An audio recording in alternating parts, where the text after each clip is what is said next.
will never take orders. Is this legal? I believe the ordinary meets the extraordinary every single day. I have real ambitions and real ideas. We're making an invention. You're going to sink the ship. That's 1.9 billion in losses. Nothing is more important than us. I have a reason. That glorious name, McDonald's. I had to have it. You don't. Welcome to Teknobi. Hai Teknoheads, kamu demen nggak nonton film?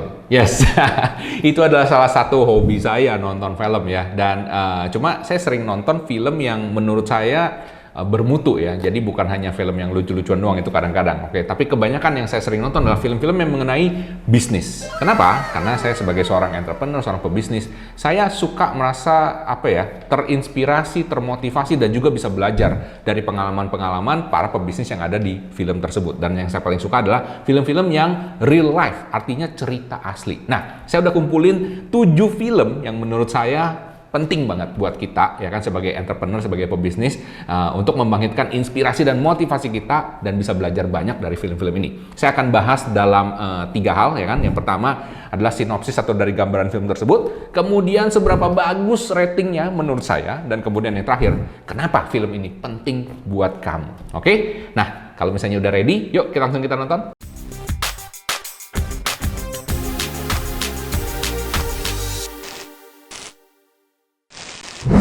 Guys, ada kabar baik nih. Sekarang saya akan bantu promosikan channel kamu, bukan hanya di video ini aja loh. Namun juga kita akan promosikan lewat ribuan email komunitas Teknobi. Dan yang lebih keren lagi, saya akan bantu post video kamu yang beruntung di website teknobi.com.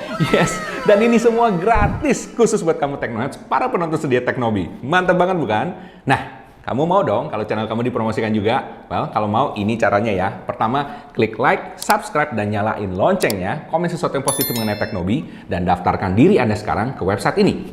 teknobi.com/komunitas ya. Dan jangan lupa tonton sampai habis. Karena di akhir video ini saya akan shout out ke kalian. Dan saya juga akan promosikan satu channel Teknohead yang beruntung di video kali ini. Semoga kamu beruntung. Yuk kita lanjut. Oke, langsung ke film yang nomor 7. Jadi kita akan bahas dari 7 sampai ke 1. Yang satu yang saya paling suka, oke? Jadi pastikan Anda nonton dari depan sampai belakang. Alright? Yang nomor 7 dulu. Ini filmnya tergolong baru, guys. Oke? Mungkin Anda kalau mau dapat aksesnya Anda harus Google dulu ya kan, karena film ini mainnya tuh di Showtime sama Paramount Plus ya kan. Tapi you know lah, kamu bisa dapat gimana caranya untuk menonton film ini. Judul film ini adalah Super Pump. Ya, Super Pump. Gini ya. Oke, yang main siapa? Yang main ini Joseph Gordon-Levitt. Oke, ini salah seorang aktor muda yang saya suka karena aktingnya keren banget ya. Dan kemudian film ini menceritakan apa sih? Film ini adalah real life ya kan? Cerita asli daripada founder Uber. Tahu Uber? Yes, Uber adalah aplikasi aplikasi sejenis kayak Gojek sama Grab ya. Justru Gojek sama Grab tuh awal mulanya tuh niru dari Uber ini ya. Jadi mereka ini adalah pelopor ya kan, pelopor untuk aplikasi sejenis ini. Dan ini luar biasa teman-teman filmnya. Film ini merupakan film seri singkat ya, sekitar 8 seri kalau nggak salah. Dan kemudian ini menceritakan gimana si Uber ini dari awal ya kan, dari konsep sampai dengan dia dapat pendanaan pertama, pendanaan kedua dan lain sebagainya, sampai Google hire dia ya kan, kemudian dia ribut sama Google. Ceritanya gila banget, oke? Dan gimana partinya yang gila-gilaan dan banyak lah masalah-masalah tentang startup ya yang dibahas di sini. Jadi kalau kamu seneng dengan teknologi, seneng dengan startup, menurut saya kudu nonton film ini karena kamu akan belajar banyak gimana cara menghandle VC ya, venture capitalist, negosiasi ya kan, gimana cara dia menghandle challenge ya kan, ada drivernya yang ngebunuh orang atau drivernya dibunuh orang. Aduh gila, bener-bener ini real life situation loh, oke? Nah, saya kasih film ini rating 9 dari 10, oke? Good job banget, oke? Saya harap kamu bisa nonton ya kan, cari aja ya kan, Super Pump ya kan, dan ini film ini baru banget, baru Februari tahun 2022 ini muncul, oke? Langsung kita lihat film selanjutnya, yuk!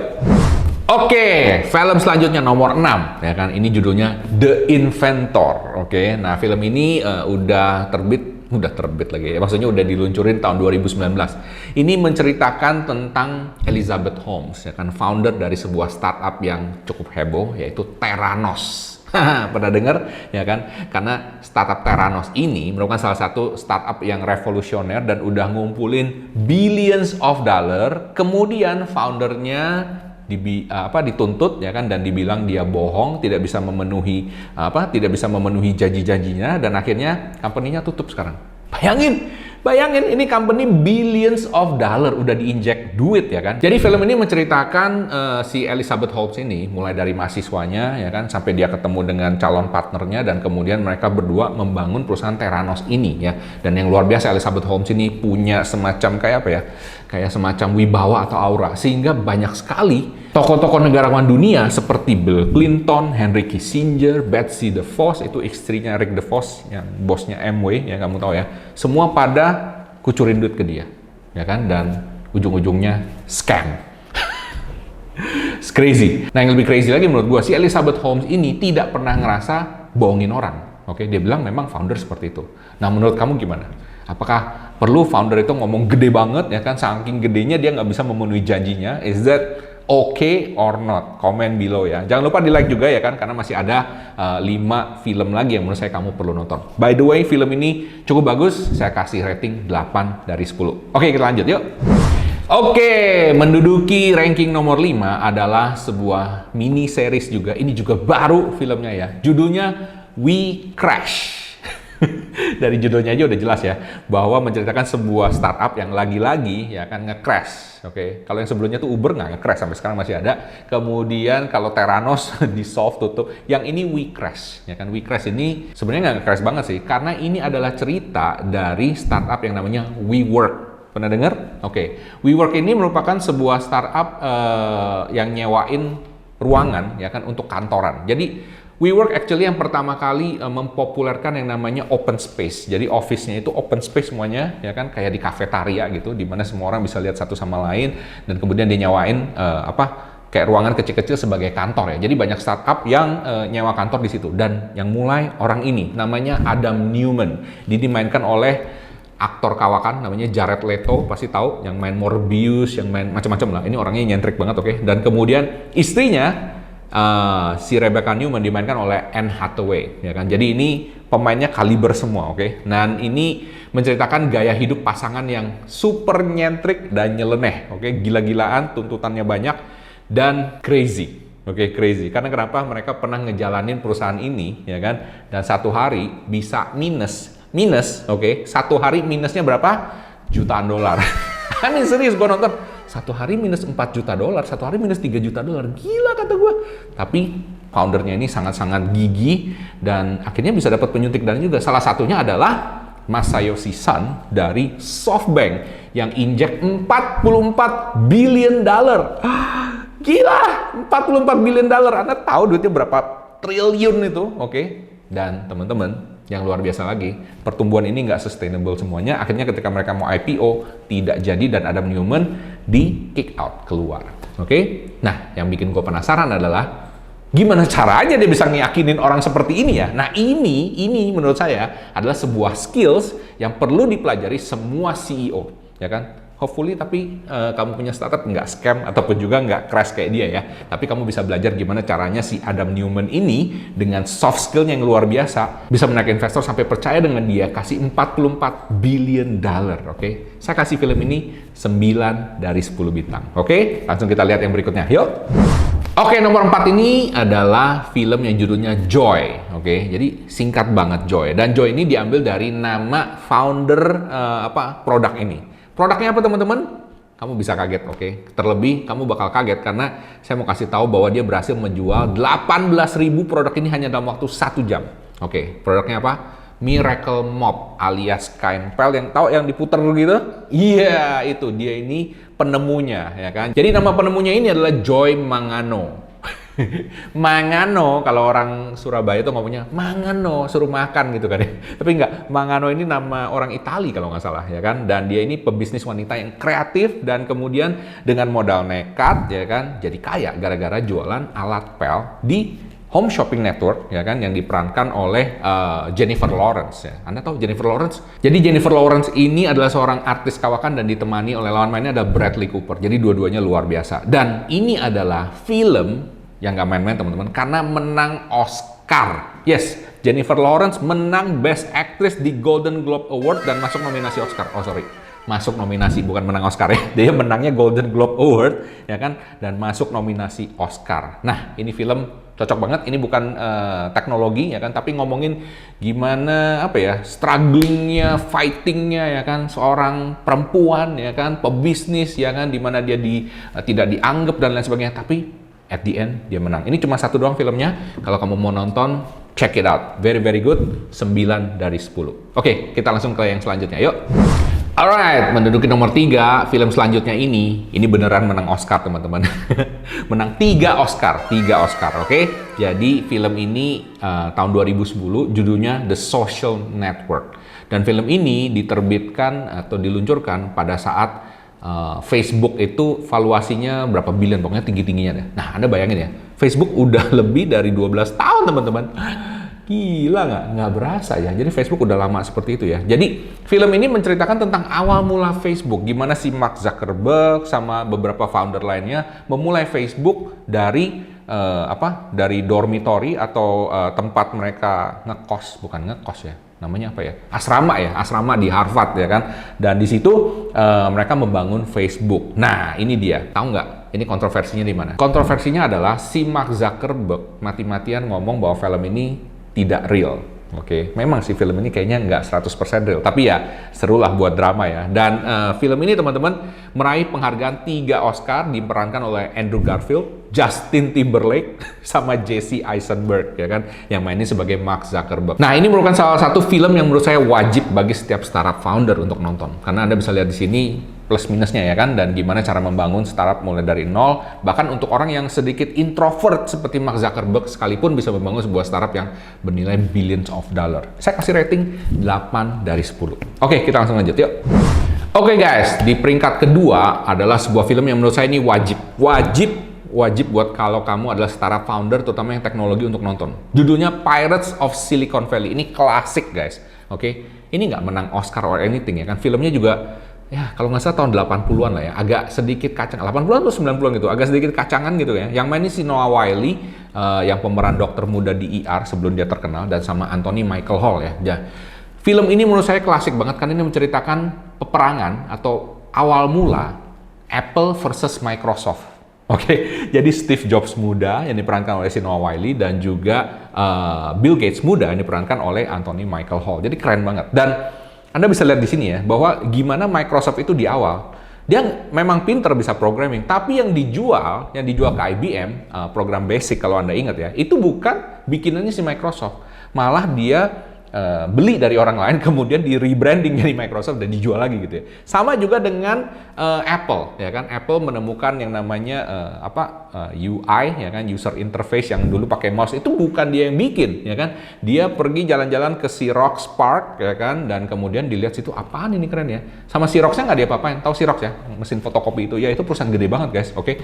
Dan kemudian diambil penemuannya itu, dan bukan diambil sih, maksudnya ya dia belajar dari situ dan dia bikin sendiri ya. Akhirnya jadi ya kan, dan Apple ada yang mengeluarkan mouse pertama kalinya, believe it or not ya. Jadi ini memang sebuah film klasik, menurut saya penting banget kalau Anda seorang founder teknologi perusahaan startup ya kan, kudu nonton. Oke, jadi saya kasih ini 9 dari 10. Yuk kita lanjut. Alright guys, ini adalah peringkat pertama, dan inilah salah satu film favorit saya all times ya kan. Ini baik Anda startup founder ataupun pebisnis biasa, UMKM, harus nonton film ini. Ini film tahun 2016 ya. Oh ya, by the way teman-teman, if you like this kind of video, kalau kamu suka dengan video-video seperti ini, tolong langsung hit like button ya, supaya video ini bisa lebih banyak ditonton oleh pebisnis-pebisnis lain atau orang-orang yang memerlukan ya. Oke, ini dia filmnya. Udah ready? 1, 2, 3. Yes, filmnya judulnya The Founder. Oke. Judulnya The Founder, tapi bukan founder startup ini ya. Ini founder dari McDonald's. Yes, McDonald's. Ini dimainkan dengan piawai oleh Michael Keaton. Tahu Michael Keaton? Dulu pemain Batman pertama kalinya ya. Dia jago sih aktingnya ya. Nah, ini menceritakan gimana si Ray Kroc ya. Jadi yang bikin McDonald terkenal itu ya, itu bukan McDonald Brothers ya kan, adalah si Ray Kroc ini. Jadi Ray Kroc ini adalah salesman teman-teman, salesman milkshake ya kan, tahun 54 dia jalan-jalan jualan milkshake mixernya ini. nggak laku. Di mana nggak laku. Oke, sampai akhirnya dia ketemu sebuah restoran burger yang rame banget di San Bernardino waktu itu. Gue pernah pergi ke sono sih ya, dan memang sih sampai sekarang masih rame, of course lah, McDonald ya kan. Dan kemudian dia lihat kok bisa rame seperti ini ya. Kemudian dia perhatiin, dia tiap hari datang dan dia perhatiin si McDonald Brothers, ada 2 orang nih bersaudara ya kan, yang ngejalanin itu, dan gimana caranya mereka tuh bikin burger kayak bikin mobil ya kan. Jadi ada kayak yang bagian sini untuk ngeflip, bagian sini untuk ngepack, bagian sini untuk terima orderan ya kan, di sini french fries dan lain sebagainya. Itu pertama kalinya. Karena zaman dulu jualan di restoran di Amerika nggak kayak gitu, teman-teman. Order kamu baru dipesan dan 1 orang ngerjain banyak hal. Kalau di sini nggak, 1 orang ngerjain 1 hal aja, dan terbukti sangat efisien, dan burgernya murah, enak, reliable, dan bisa jualan banyak banget. Oke? Akhirnya singkat cerita, si Ray Kroc berhasil mengambil franchise-nya. Dan di ujung-ujungnya, Ray Kroc membeli perusahaan McDonald ini dengan harga berapa juta dolar kalau nggak salah, seperti itu ya. Cuma ironisnya si McDonald Brothers ini tidak boleh buka restoran burger lagi, bahkan buka restoran dengan namanya sendiri, ya kan. Jadi namanya dibeli sama si Ray Kroc. Nah, ini memang sedikit kontroversi. Menurut kamu ya, nanti komen below ya. Oke nggak sih kayak gitu ya kan? Apakah bisnis memang seperti itu ya kan? Saya sih nggak ngerti ya kan. Tapi kalau dilihat dari film ini, kamu bisa belajar banyak banget bahwa yang namanya intelligent property itu sangat-sangat penting untuk bisnis. Oke? Jadi kita bisa belajar dan kita bisa ambil faedahnya dan positifnya dari film ini. Film The Founder ini saya kasih 10 dari 10. Yes, ini adalah film yang paling saya suka menurut saya. Saya belajar banyak banget dari film ini ya kan, terutama yang tadi masalah intellectual property ya kan. Nah, dari 7 film tadi yang saya ngomongin, menurut kamu yang mana kamu paling suka? Tolong komen below. Dan kemudian yang kita bisa pelajari itu apa? Kalau yang saya bisa pelajari adalah pebisnis sukses itu harus jeli ngelihat kesempatan. Dan yang paling jelas, harus berani ngambil kesempatan. Benar kan? Oke? Please komen below, saya pengen tahu komentar Anda mengenai apa sih rahasia sukses seorang pebisnis berdasarkan film-film tersebut ya. Alright, sekarang saatnya kita untuk shout out. Yuk! Oke, saatnya kita untuk shout out kepada beberapa teknologi yang selalu setia ngikutin Teknobi. Yang pertama ada Rizky. Halo Rizky. Kemudian ada Rafasya RA. Halo Rafasya. Kemudian ada Andi RF. Halo Andi. Kemudian ada Nata. Halo Nata. Kemudian ada Didin Bores. Halo Didin. Kemudian ada Abdurrahman Nasir. Halo. Kemudian ada Eka Sahla. Halo Eka. Kemudian ada Maria Desiana. Halo Maria. Kemudian ada Firna Haziza. Halo. Kemudian ada Vera Tambajaya. Halo Vera. Yes, thank you banget sudah setia ngikutin Teknobi. Kalau Anda mau shoutout, caranya juga simple banget. Langsung aja klik like, subscribe, nyalain lonceng, dan komen sesuatu yang positif mengenai Teknobi. Sekarang saya akan promosikan salah satu channel teknologi yang beruntung. Yuk! Oke, channel teknologi yang beruntung kali ini adalah Handinata Santoso. Halo Handinata. Waduh, dari bajunya udah kelihatan nih. Sukses before 30. Yes, ini adalah salah seorang mentor dari SB30-nya Pak Chandra Putra Negara. Halo, apa kabar? Ya kan, sudah 6.500 subscribers. Thank you banget sudah ngikutin Teknobi. Ini pasti mestinya sudah monet ya kan. Kita lihat sekarang uploadnya. Rajin ini. Ini muridnya Pak Chandra rajin-rajin. Termasuk saya. Oke, Anda lihat sini. 6 rahasia marketing, hati-hati investasi bodong, P3 pertanda, dan lain sebagainya. Oke, kita lihat di sini. Rajin nih ya. Kayaknya hampir 2 hari sekali ngupload. Wih, luar biasa Handinata. Oke. Tapi views-nya masih belum tinggi-tinggi banget. Coba kita lihat yang most popular. 58.000 views 1 year ago, 27.000 views. Ini ada yang oke nih, ya kan? Nah, coba ya Handinata, kamu lihat yang mana yang paling rame, dan kamu lihat mungkin di bagian situ yang kamu perlu konsentrasi, ya kan? Dan juga coba feeling saya nih, ini feeling saya aja ya kan. Kamu mungkin belum ngeriset mengenai kata kunci, ya kan? Jadi judulnya ini mungkin kata kuncinya atau dia punya keyword dan lain sebagainya belum diriset dengan baik atau belum diaplikasikan dengan baik. Oke, jadi makanya view-nya masih belum terlalu banyak. Karena saya udah suka nih, kamu rajin. Oke, kamu rajin, mestinya bisa lebih karena saya lihat kamu udah bikin banyak sekali di sini ya. Nah, sesudah itu mungkin dilihat juga dari segi penyampaian kontennya seperti apa ya kan. Tapi mestinya konten-konten seperti ini sifatnya evergreen, abadi ya kan. Kamu tinggal cari kata kunci yang tepat aja. Alright, itu aja dari saya. Semoga berguna. Salam sukses spektakuler.